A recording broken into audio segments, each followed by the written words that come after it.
there, wig and topper lovers. This is Heather from HairKittyKitty wearing a kitty and a topper. So the topper today is Whipped Honey R on Lydia. So this is a heat-friendly topper, which I made all of my, I designed all these toppers. These are not things I bought from a wholesale supplier. I actually designed these, went to a factory, had them make them to my exact specifications, because here's the deal. I started off in toppers and then migrated over to wigs.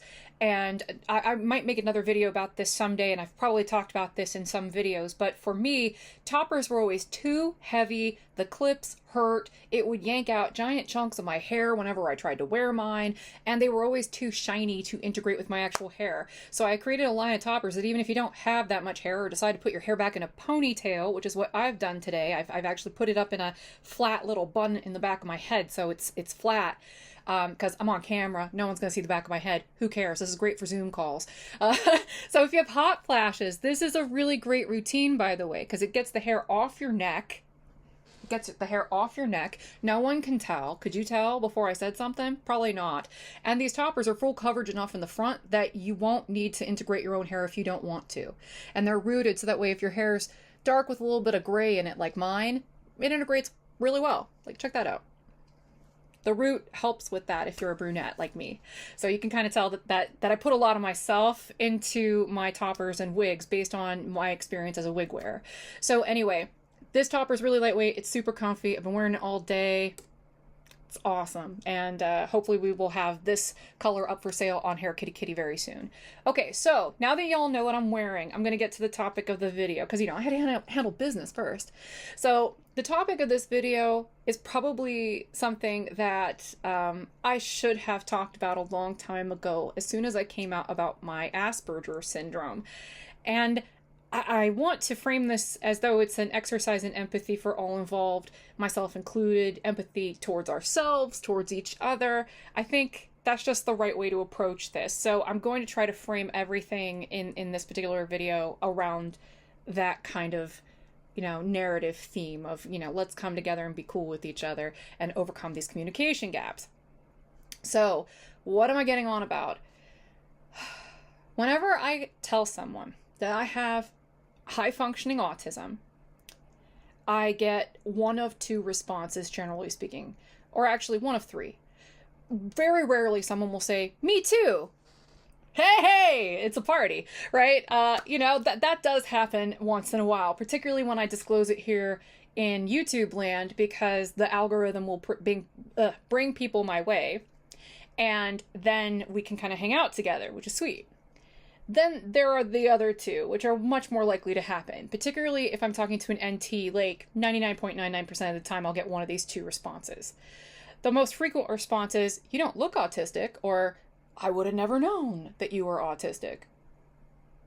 That means I'm doing a great job of dealing with my symptoms, so I take it as a compliment when they say that, though I do know that it is a privilege and a half to be able to pass on that level. It is a privilege that most autistic people do not have, and I don't want to set unrealistic expectations of my fellow autistic folk, because it isn't right to assume that because you meet one that's really high functioning that they're all high functioning, nor is it right to assume that I'm a better person somehow than they are. That's just the luck of the draw, right? And I'm very blessed and fortunate in that regard.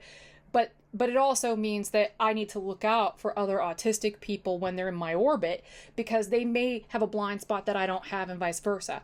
Other people should not be judged against that. It's not right to do that to folks. So just saying that, and it doesn't make me better than them. Okay, now I think I've thoroughly disclosed and disclaimed that first one. So the second one, the one that the remainder of this video is when people say, "We're all on the spectrum a little bit, aren't we? We're all a little autistic." So I think what people really mean to say when they say that is that it's an exercise in empathy for that neurotypical person, that this is their way of trying to make sense of my world. And in that regard, I have no choice but to try to take it in as such, you know, like they're not doing me any favors, but they're trying to be compassionate, and this is mentally how they're working their way through it. That is the first thing that hits me. So one thing that you may not know about Aspies is that we tend to be a very non-confrontational bunch. though that's not universal. You have to get to know the person first, just like any other part of life. But in general, Aspies tend to avoid confrontation because we can't read people's signals in real time. So we can't know when we're in danger. So we just get freaked out and assume that we always are in danger. Like the minute someone's voice gets raised, we just assume we're in trouble or in danger or that something's really wrong. I mean, it's highly triggering for a lot of Aspies to be in a room where someone's starting to get aggressive, even if, you know, they're telling a joke or something like that, and it's not an actual moment derived from hostility. Like, it's just a visceral animalistic thing that we pick up over the years because we can't read people's signals. We get in trouble for it. People are cruel to us because of it. We get bullied a lot. And so over time, you just sort of learn to avoid confrontation so that way you don't have to be subjected to a situation that you can't navigate in real time that would put you in actual jeopardy of bodily harm. But I also want to disclose why that rubs me and so many autistic people the wrong way. Okay, so hear me out on this a little bit, particularly if you're neurotypical. Don't get defensive when I say this stuff because, again, I know that you don't mean it this way, and it's okay, right? Like, I'm making this video so we can all kind of learn from each other. I watch plenty of videos made by neurotypical people who try to explain body language cues and stuff like that to people like me who don't pick up on them that naturally. So I think that this is just me returning that favor. So here's the deal. While everybody on some fundamental level probably has, several different overlapping characteristics with people who are on the autism spectrum, what you don't have is the disability. That is a big,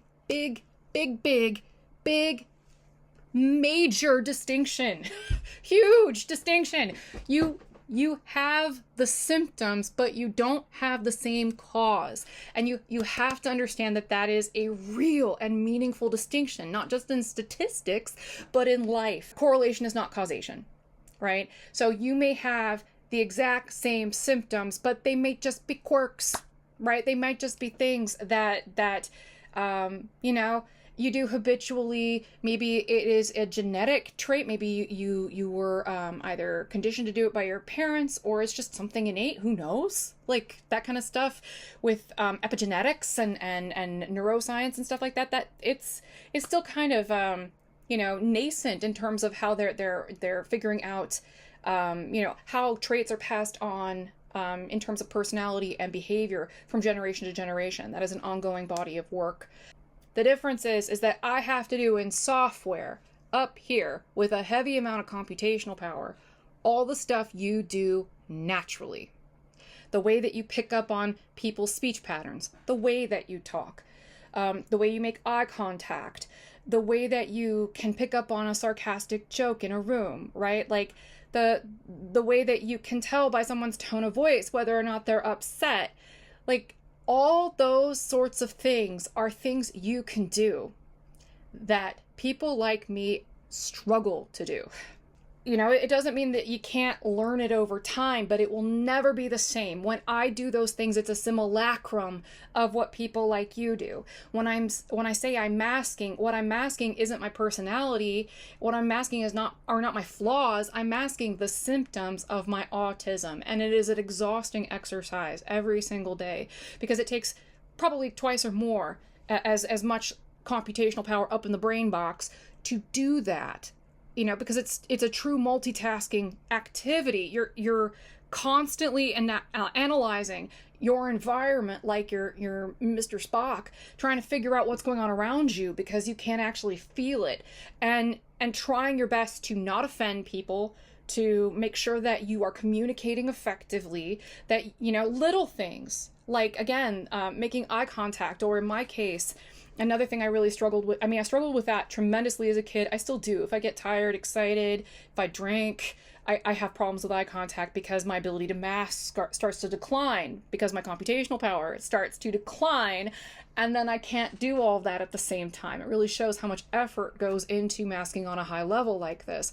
I get easily overwhelmed, like in terms of sensations. I get easily overwhelmed. Too much light, light in the wrong places, too many smells, too strong a smell, certain sensations that I touch, feel. I can't wear wool. Oh my God, it's like torture. Wearing old polyester clothing. Oh, it's awful. All my clothing has to be like super, super soft because I'm like the princess and the pea because I get so, It's why the pressure sensitive clips on these toppers are top notch. You know, that's why these toppers cost a little bit more to make, because I'm so sensitive that my old toppers used to drive me nuts. And the worst for me are sounds. I am very easily overwhelmed by sounds. As in, if you get me in a room with a tin ceiling, you know, they look real cool, but if you get me in a room with a tin ceiling, it doesn't matter if you're shouting directly in my ear. There will be so much reverberation in the room and so many voices overlapping and being amplified by the structure of the ceiling that I won't be able to hear a damn word you're saying. It will literally all turn into one gigantic din. Now, again, you may experience that. You know, people can experience lots of these symptoms and not be autistic. I have dyscalculia, which means that I have number dyslexia, so I don't do math in my head. Period. I do it on paper all day long, or I do it in Excel. I will not do it in my head because I will jumble the numbers. And that's a big, big no-no in both my lines of work. Another thing is that I had to go through speech therapy for many years as a child because I had no porosity to the tone of my voice. I talked like a robot. I had to be taught how to vary the cadence of my sentence structure, how to talk. I've heard that I have a kind of melodic way of talking. That's because I learned it secondarily. I learned it, you know, this is not naturally how I talk. I was taught to talk this way and now it's habitual. I have tics that over the years I have learned to hide, but my husband picks up on them pretty easily because he's around me all the time. He knows that I go through like a sequence of them when certain stimuli occurs and that I can't stop the sequence. It's like I literally can't stop the sequence. Luckily he thinks it's cute, so good. The sleep disturbances that come from Asperger's syndrome don't get talked about enough because they're a significant symptom and I've had them my whole life. Gastrointestinal problems can be severe in people with autism, including people with Asperger's syndrome, and I have that too. It is part of the disorder. All kinds of issues, confusion, fatigue. I mean, because it's exhausting to live your life like this. But the thing is, it's like anybody else who's going through it, right? Like whether it's like chronic back pain or the C word or whatever that you're going through, everybody's got something that they're dealing with, right? So I feel like, you know, again, I'm quite fortunate. I'm just trying to share this in case it's helpful, right? I think I need to elaborate a little bit on what I mean by the disability side of things because I'm still kind of missing parts of the big picture. And by the way, I'm training this topper. I changed the part to a side part, which is why it's pinned and kind of sticking up in places. I have to wait for the knots to sort of pivot on their axis, which is what I'm trying to encourage here with the pins. So in about a day, this will look super cute and I won't even need them. Little tip there.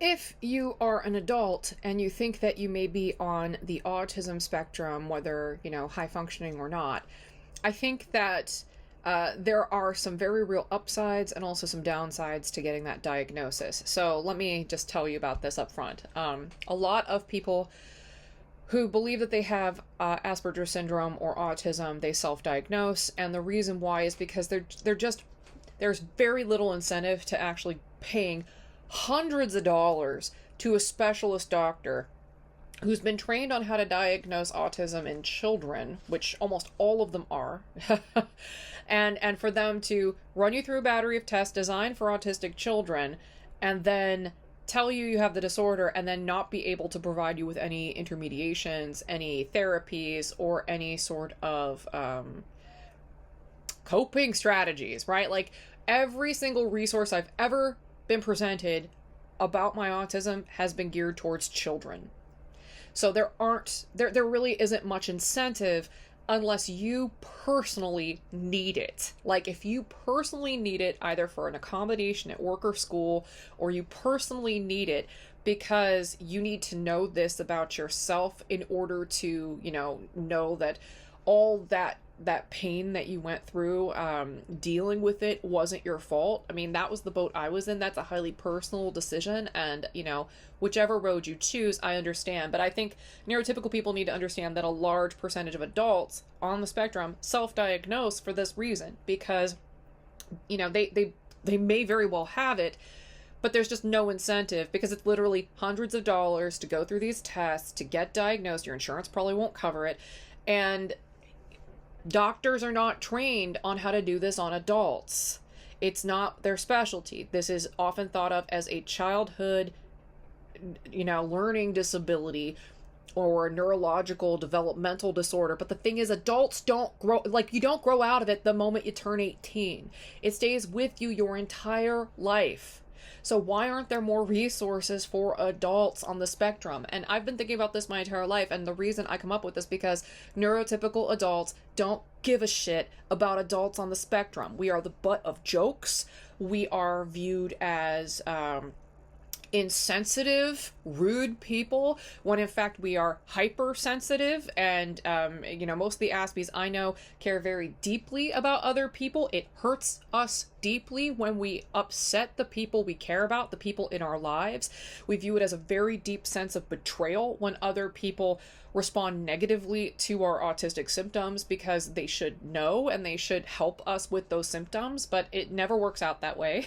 Even if we tell people that we're on the spectrum, if they see us have like an autistic meltdown or something like that, their response is almost universally to call us bad names because of it and assume bad things, right? Because we couldn't control it.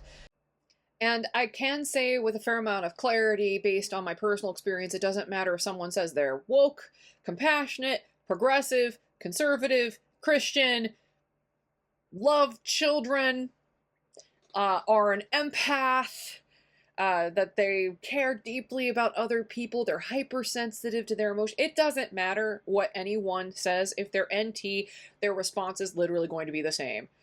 Oh, something of that nature, right? Like, if they don't visibly go, then they will do it when you're not around. Can you imagine? Oh, where does she get off? You know, it's like, those people tell themselves lies that whatever group that they belong to, whatever label that they give themselves, makes them nicer, better people than all other NTs. But when push comes to shove, the response is the same. We're not like them. We have a neurological problem. Like, literally, our brains are different. We cannot control some of this stuff. I control it to the highest extent that I possibly can, and I am probably, and I say this because I know a lot of other Aspies, I probably control my symptoms better than any Aspie I have ever met. And the thing is, even I'm not perfect. Even I screw up. Even I still have meltdowns. I had one this morning. And it's just because I was going through a sensory overload. I get pinged and dinged and blah, blah, blah all the time. This is why I like to work from home. Because when I work from home and I go through sensory overload, there's no one there to see it. So it's easier. Like, the distance is in of itself a form of masking. Remote work is a godsend for people on the autism spectrum, because it gives us, or at least on the high functioning level, because it gives us the ability to control our environment a little bit more. So that way, if we have those kind of issues, we're not imposing that on other people. That is the biggest difference between us and NTs when we have those meltdowns. NTs typically, you know, adult NTs, when they throw a tantrum, it's because they want to persuade someone that they're hurting. You know, they want to persuade someone, like, especially if this person would not have had that reaction if no one was around, right? They do it because it's coercive, right? They do it because, you know, they want to demonstrate something, right? They want other people to know that they're hurting, right? They'll do it for those reasons. There's like almost like a social component to the pain, right? That is not the case with Aspies. With Aspies, when we have those moments, we withdraw like a cat that's dying and wants to go underneath the porch, right? Like, we just want to run away, scuttle away like a little crab. You know? We're hermit crab in our shells. You know, we don't want other people to see it. We want to keep it as far away from other people as possible, because they will not understand it. They will ask us, what's wrong? What did we do? Are you okay? And the answers to those questions are, I don't know, stop talking to me. Like, because in those moments you're going through so much sensory overload that formulating words, trying to communicate about what's happening is impossible. And even if you could communicate it, that other person, unless they're also autistic, would have no way of understanding it. None. Because they're always going to put it in this bucket over here, the bucket they live in, where this is something that has a social component, where you're trying to communicate, like, you know, a baby cries because they're in pain or they're hungry, right? Like there's a social component. Autistic kids don't cry for those reasons. A lot of autistic kids either cry all the time as babies, or they don't cry at all because we're not crying for the same reasons, right? Like, we're going through sensory overload. So not only are we crying because we're hungry and we're tired and all that other shit, it's also because we are literally in pain all the time. I am still to this day in pain all the time. And it's just something you kind of have to get used to. I really embraced that whole Princess Bride thing where Wesley says, life is pain, princess. Anyone who tells you differently is selling something. Words to live by. It's easier to diagnose autism in children because they haven't learned the coping skills yet, particularly on the high end of the spectrum, to be able to mask those symptoms. So, you know, we learn coping skills just like everybody else does in life. But the difference is, for us, is like, we're not actually unlearning the autism. We're not actually curing anything. We're just covering it up better so that way other people aren't distracted by it and they don't see it. Because it's not helpful for them, right? It's not going to be to their benefit. And all it does is cause friction when we're trying to integrate into society. So you learn that from a young age. I've heard Simon Baron-Cohen, who's one of the foremost researchers in autism, you know, he often says that autism means alone. And it's true, because when you have autism, even on the high functioning end, you self-isolate. And even if you don't self-isolate, you are ostracized pretty early on in life. And there are a ton of reasons why. There are just a ton of reasons why. In my case, it was a little bit of this and a little bit of that. You know, I did some self-isolating and I was ostracized. And that started immediately. Like, the minute I hit school. I was flagged for autism the minute I hit elementary school. Because I was basically the poster child for what a girl looks like when they're on the spectrum. So even though it's always been rare to be a woman on the autism spectrum, and it's still much more rare than boys, it was exceptionally rare back in the 1980s for a girl to stand out like that, and for a counselor to go, that girl has autism.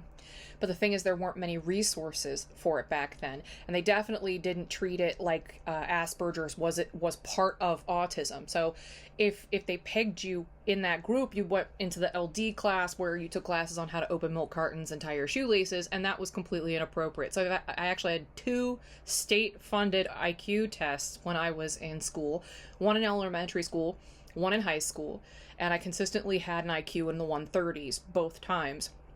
And so, you know, they didn't want to throw me in the LD class. And that's still the best move, given the choices, right?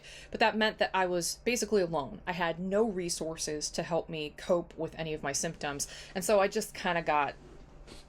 I just had to get through it the hard way, I guess is the best way to put it. You know, white-knuckling it all the way.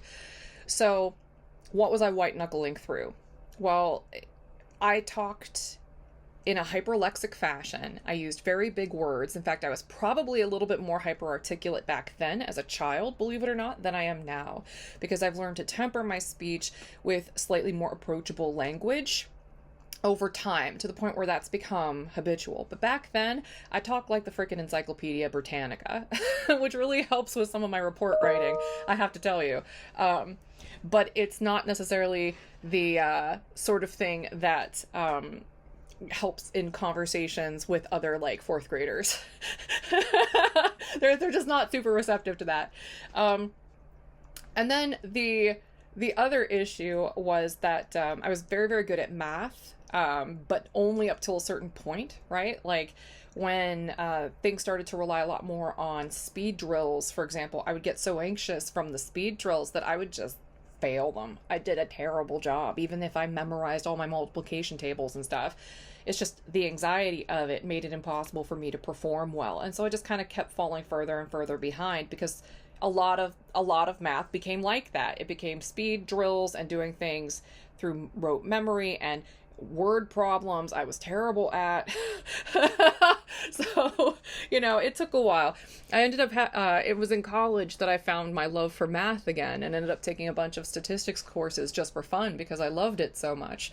But, it took being able to take the class when I wanted to take it, at the time of day I wanted to take it. It's like I had to create a routine and kind of a ritual around it, and the way I was doing my homework and stuff to make it make sense. And that's just it. It's like Aspies pick up on patterns really, really quickly. So we learn really quickly, particularly those of us who have high IQs. We pick up on patterns, we pick up on things really quickly. And that helps in certain areas, like picking up on language and becoming hyperlexic, picking up on math and becoming really good at statistics. This is where being an Aspie is kind of a superpower.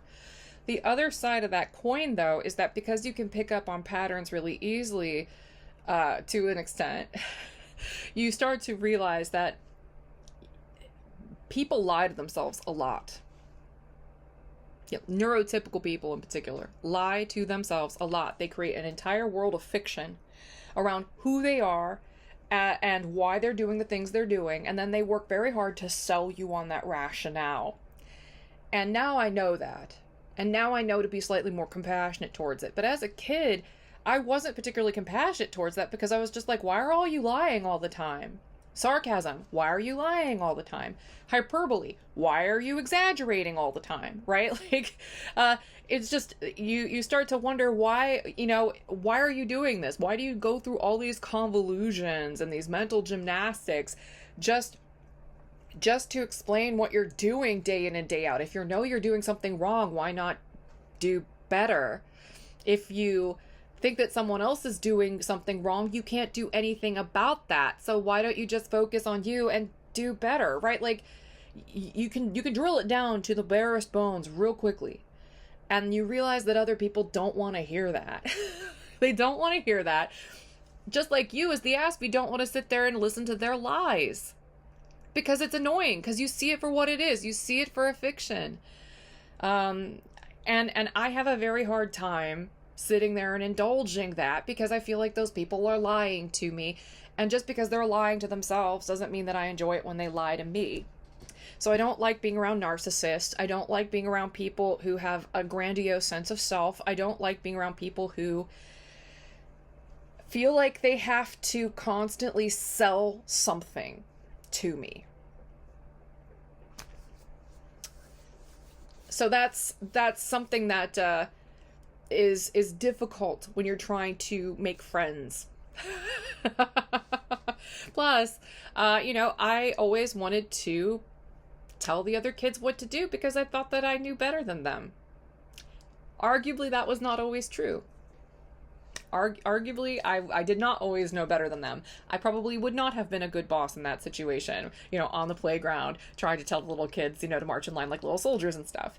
I did really crazy things, like I created an entire fake country with fake politics and fake dictators, and I would write short stories about them. Oh, this was third grade. I would do this. I would take it on the bus. I would show people the maps I drew and explain like how this country hated this country and blah, blah, blah, because it was like my version of a proxy of what I was seeing on the news.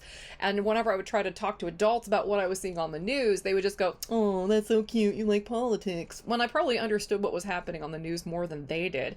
And so if I explained it in my own little fictitious world, they'd be like, "Oh, she's a genius."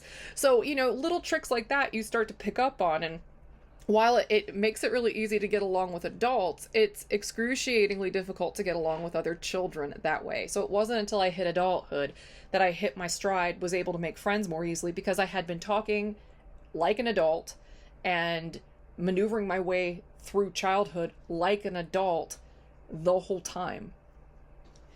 And so, I always got along better with older people. And I mean, really older people, like my grandparents' age and stuff like that. I always enjoyed talking to them because they appreciated how well behaved I was. They appreciated the fact that I spoke the way that I did and that I could talk to them on their level. They thought that I was just a marvel. And I loved the fact that they understood me and appreciated me. Whereas sometimes people my parents' age when I was a kid, they thought that I was just like a smart ass and that it was like their mission to put me in my place and to make me feel bad about being smarter than they were or being able to pick up on something faster than they could. And that's very damaging for a child. It's very damaging to tell someone,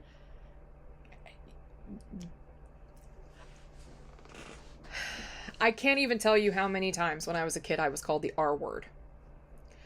Over and over and over and over and over and over and over and over and over again. Yes, when I was a kid, my experience was that, yes, children, but also plenty of adults wouldn't hesitate to call me the R word anytime that I did or said something that would make them feel insecure or uncomfortable.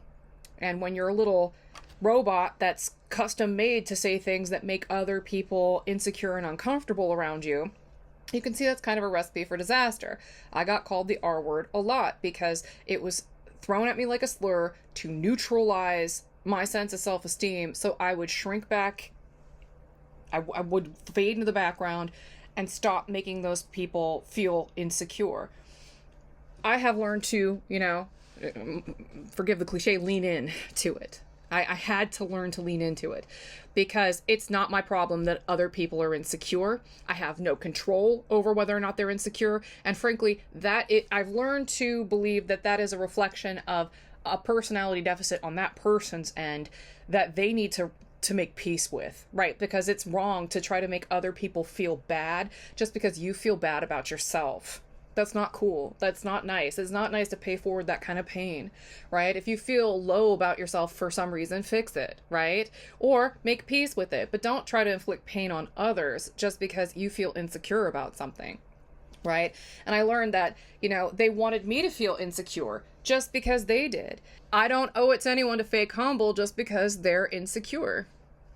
Like, I am not going to go out of my way to gloat. I don't have to. My actions, my work speaks for itself. I get showered with praise and accolades because of the quality of my work, not how much I'm crowing about the quality of my work, right? And there is a definite distinction there. I don't need to gloat. And therefore, I feel like when I'm telling people about the things that I've accomplished, particularly if they ask about it, I don't need to feel guilty for telling them the truth, right? I just need to not lay it on thick because that's a little bit unnecessary. Just tell it like it is. And then, if it's something that intrigues them, we can talk about it a little more. If they want advice or help, or if they have tips for me, we can have that kind of banter. I love hanging out with people who are better than me, who know more than I do, because they teach me things and then I can learn faster. It doesn't make me feel insecure at all to be around someone who tells me I'm wrong and can prove it, as long as they're nice and they're doing it to teach me something, because it makes me better, stronger, smarter. That's where my confidence comes from now. But it used to make me feel really sad and lonely and like no one could ever understand me. I just needed to grow up, literally, because there's no opportunity for kids in a working class situation to find that peer group. None. There's no way. Absolutely none. Not in the Rust Belt, not in the 80s.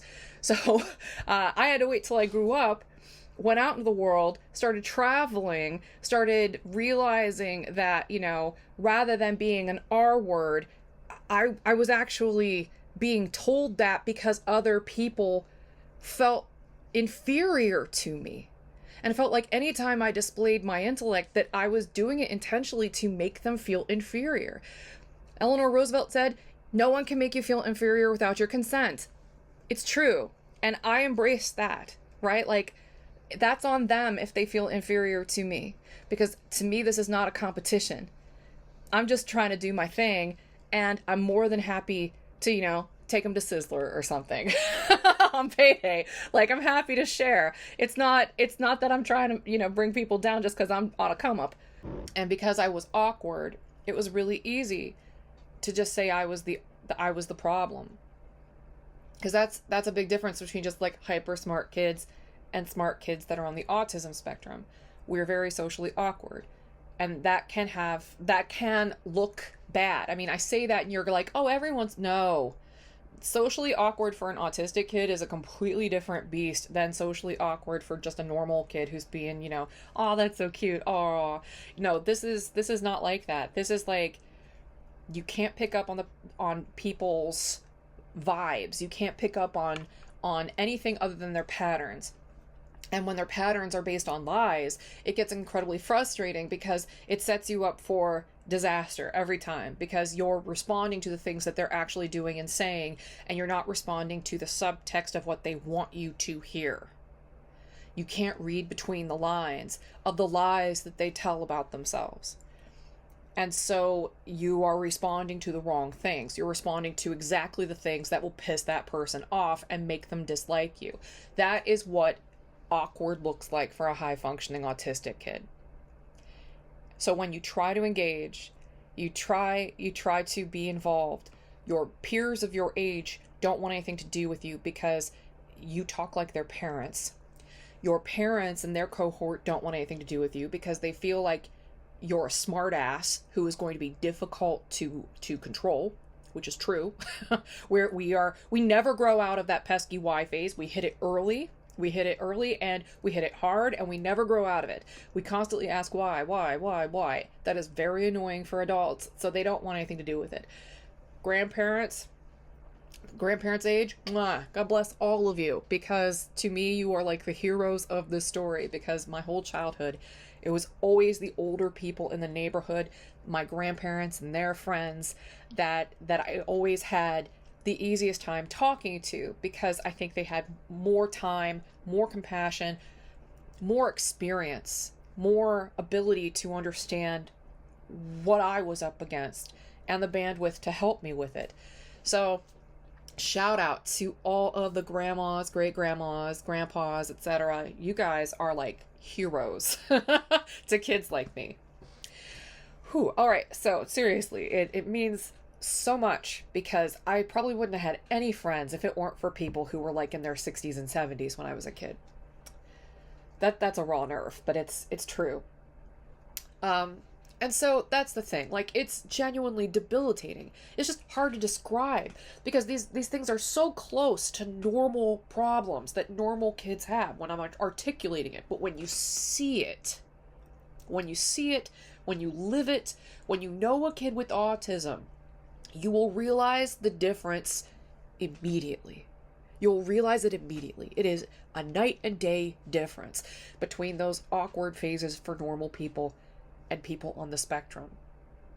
And now imagine that we don't grow out of it, that it is a neurological condition that stays with us our entire lives.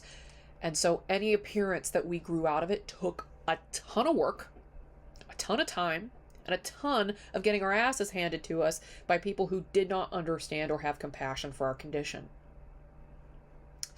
So it's not a fun path. It's not a fun story. When people ask me for some kind of inspirational tale for how I overcame most of those challenges and became a success, the answer is through abuse. I was abused into compliance to the extent where I learned that I had to mask those traits, and the more I masked them, the easier it was for me to live my life, which incentivized me to keep going.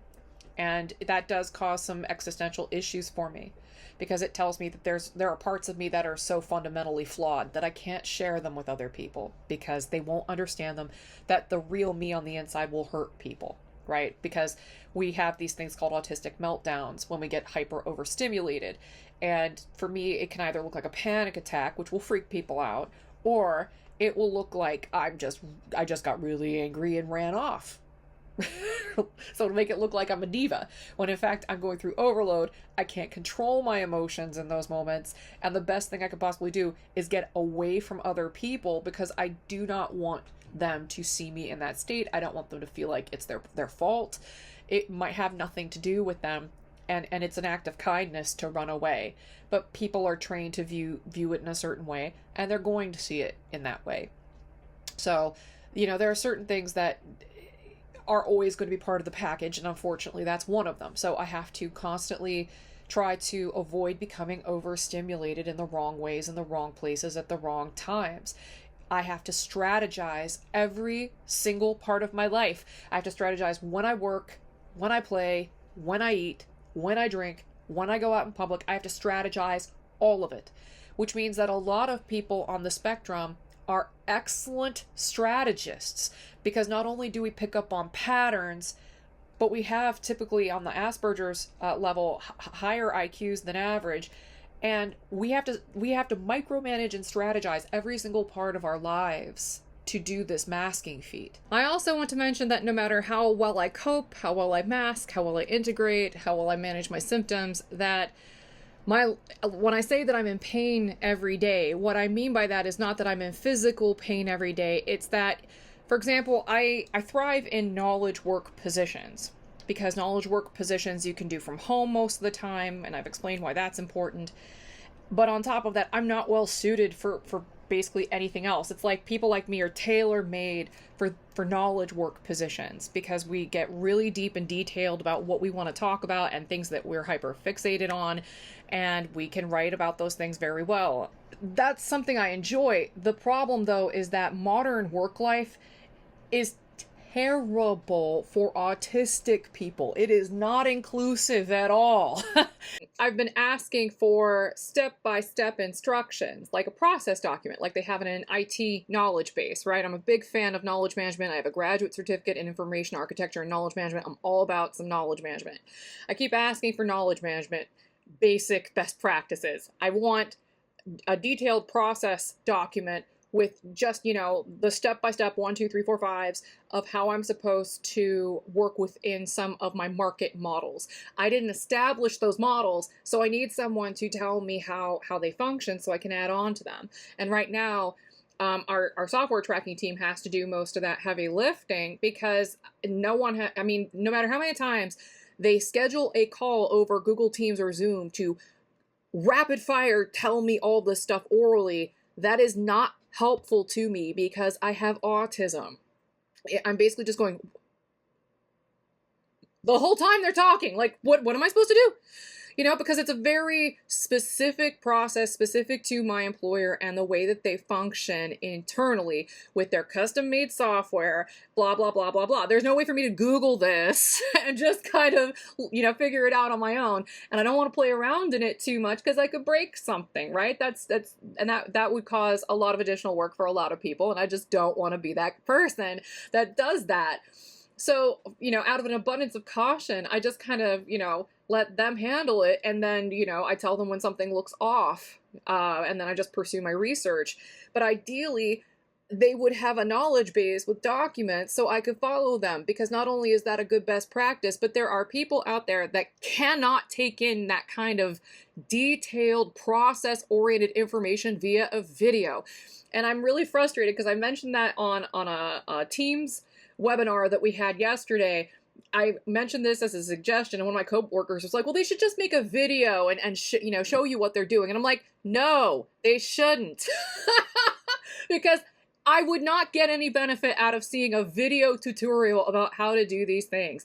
I just want the text-based process document that tells me the steps, and the rest will follow. Because I know why I need to do this. I know theoretically what I need to do in there. I just don't know how to do it. And it's like, NTs do not understand that, because they don't ever have, they take it for granted. They genuinely take it for granted that not everybody thinks and learns like they do. And they assume that you're the problem if you can't do it the way that they do it. And that's very frustrating, because to a certain extent, the squeaky wheel gets the grease. So I have to say my piece, and if it seems like they're not receptive to it, I just need to make do. That's the nature of life, because modern workplaces do not give a crap about autistic people. If they did, they would not set up work environments that are tailor-made to make every single one of our symptoms worse. But they don't care about that. It's, and this has been a thing that happened since COVID. Right? This is their remote work adaptations in the wake of the COVID-19 pandemic that have persisted since then, and now it's become the new normal. And it's very distracting. It's very difficult. There's no time in the day with uninterrupted, thought. And that's challenging when your whole job is to be a literal thought leader. Like, you need open space in the day to literally read about your markets and think, and to, play around in some statistics and stuff like that. And, I have to just kind of make do, but that's literally extra challenging when you have a disability like I do. And you look and act and talk normal. So people aren't particularly receptive to your struggles. They just assume that you are being dramatic because you're trying to get out of work. So there's like a stigma that comes with trying to tell people that you're struggling, and you just kind of learn over time to stop saying stuff about it, which I don't think is helpful for anybody. Because, all the dings and the pings and the Microsoft Teams yipping at you, and, all the emails that require urgent attention while you're working on multiple projects at the same time, while you're taking client calls and you have to be on camera and smiling. Like, the masking, the task swapping, that stuff's tiresome for people who are not on the autism spectrum, right? It grinds them down after a while. But if you are on the autism spectrum, that is literally pain-inducing. It is very, very painful. And no company that I'm aware of has good accommodations for that, because they've created a kind of working environment where, in order to work from home, which is what a lot of Aspies need, you have to put up with all of this digital nonsense and this noise that makes it impossible to concentrate without pain. So the cognitive dissonance of that juggling act is incredibly painful and tiresome to Aspies, and what ends up suffering is my personal life. Dramatically. This is why I just go all in and pour myself into work. This is why, instead of trying to have a personal life, I just work and work and work and work and work. Because I cannot easily swap from work mode to, hi, I'm hanging out on the weekend mode, right? It's like, I have to have a ritual, I have to have a routine, and that routine and ritual do not stop at 5 p.m. They don't take time off for the weekends. And if I try to take time off, I sit there and ruminate anxiously over all the work that's piling up behind me. I know, again, that this is a sensation that is common in these knowledge work positions because of the way that they're structured. It's not specific just to Aspies, but it's worse for people who are neurodivergent, because we also have to control our condition on top of navigating all of these systems in our brave new world. I think you kind of get the gist, right? Like, it's not just one or two of these things that makes a person autistic. It's the fact that I've had this experience and it's caused a genuine impairment over time that I have had to learn to circumnavigate. At first, that impairment was social. It alienated me from my peers because they thought I was a Poindexter. They thought that I was trying to make them feel bad because I talked like that, when in fact it's a pretty known thing at this point that most Aspies talk like little professors from a really young age, and that we fixate in an OCD-like fashion on very narrow topics. I fixate on e-commerce. Good thing I work in that. I've engineered my entire life around my SIs. Wigs and toppers, SI. Special interest. And it's a lot like being passionate about any fandom. Like, that I think is true, that there's a lot of commonality between the way that I experience it and neurotypical people would experience it. The difference is that it's intrusive, and it can be very intrusive. So again, I've structured my entire life around my SI. I'm an expert in because of my autism, and so lean into it. It's like a superpower. Why not, right? We gotta make money somehow, and at least this way I know I'm not fighting up against it in ways I don't need to. Because I can't read people's reactions in real time, it takes me time to process it, because again, I'm doing in software what everyone does in hardware, which means I figure out what the hell happened in a conversation usually a half hour after it's over. Story of my life. And so I know that I accidentally offend people. It's known that high functioning Aspie women in particular do this. The reason why I say women specifically is because socially men typically get a pass, not always. But in a lot of cases, that stereotype of the derpy house husband plays to their favor, because people just kind of give them a pass because they're like silly men, right? Whereas if you're a woman that talks like me, anytime you slip up, people are going to relish bringing it to your attention, right? It's just the nature of life. And so I can either get bent out of shape about it or just realize that that's part of the issue and then try to prevent it as much as possible, which means that I, like a lot of Asper girls, go above and beyond the call of duty to try to avoid offending people. Like, we're hyper sensitive to the fact that we come across as really insensitive. I'm like the most sensitive, insensitive person I know. Because I deeply care about whether or not I'm offending people. I deeply care about whether or not they feel appreciated. I feel like at work I'm compliment bombing people constantly because I want them to know I appreciate them, that I'm thinking of them, that I you know, if I accidentally say something inappropriate, it is definitely not personal and they should let me know. A lot of the stuff that they do, neurotypical people do, makes no sense to me. Furthermore, it makes no sense to them either, because if you ask them, they can't explain it. They're just going on gut feelings. I don't do anything based on gut feelings because my gut instincts are autistic.